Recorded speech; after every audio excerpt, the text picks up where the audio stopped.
नमस्ते दोस्तों, हम अपने चंदा देहाती लोकगीत चैनल पर आप सभी का बहुत बहुत स्वागत कर रहे हैं दोस्तों।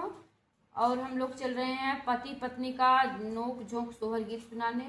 आप लोगों को अच्छा लगेगा मेरा सोहर गीत तो आप लोग लाइक शेयर सब्सक्राइब जरूर करिएगा मेरे चैनल को और अपना प्यार दुलार आशीर्वाद दीजिएगा दोस्तों। तो चलिए सुनते हैं। काहे हो रानी रूठी बाटियू बोलाए नाही, बोलतीयू बोलाए नाही, बोलतीयू हो। काहे हो रानी रूठी बाटियू बोलाए नाही, बोलतीयू बोलाए नाही, बोलतीयू हो। धाना तो हरत भाई लालनवात मुहावा फूलाय बाटियू, मुहावा फूलाय बाटियू हो। धाना तो हरत भाई लालनवात मुहावा फूलाय बाटियू, मुहावा फूलाय बाटियू हो। कैसे के बोली मिया तोहसे सुनेला नाही, बतिया सुनेला नाही, बतियाऊ हो।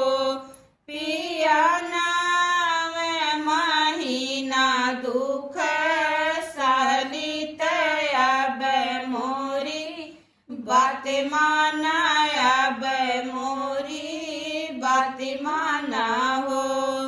पिया नाम महीना दुख सहली तयाब मोरी, बात मानाया मोरी, बात माना हो।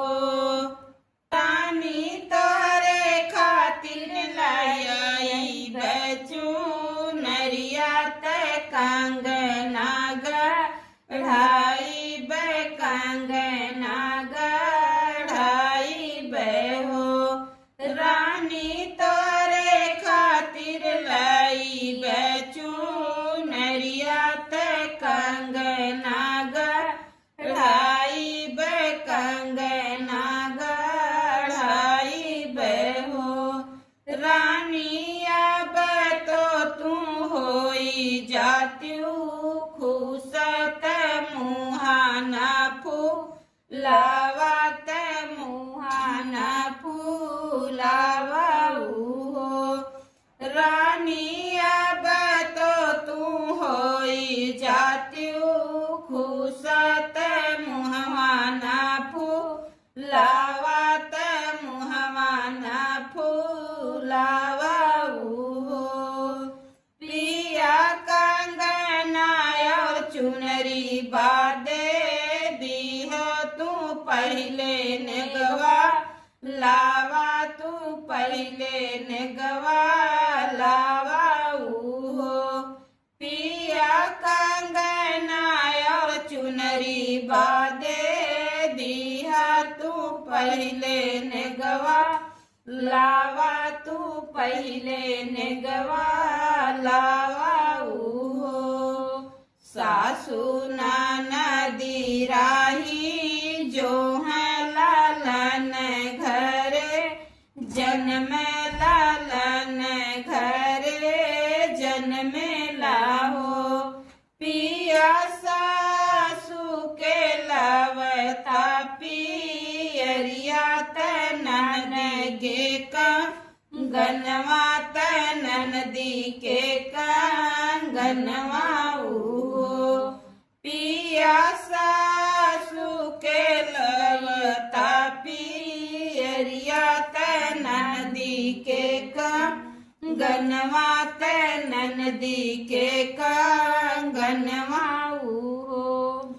इतनी बचन सुनी पियवात हाटिया बाजार गईल, हाटिया बाजार गईल हो।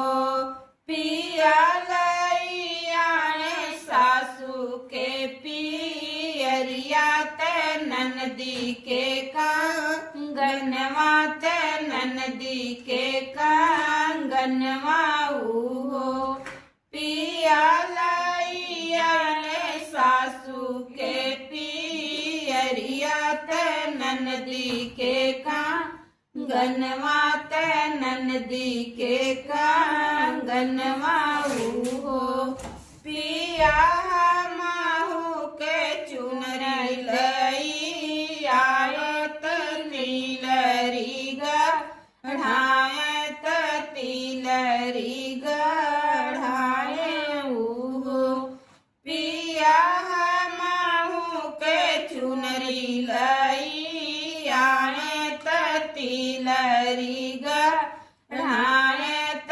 तिलरी गढ़ाई हो सासू जे देवता मानावत ननदी काजर पारत ननदी काजर पारई हो भौजी जुग जुग जिए तोरा ललनाया मार रह सोहर अमर रह सोहर हो भौजी जुग जुग जिए तोहरा ललनाया मार रह सोहर अमर रह सोहर हो भौजी अमर रह तोहरा यही बात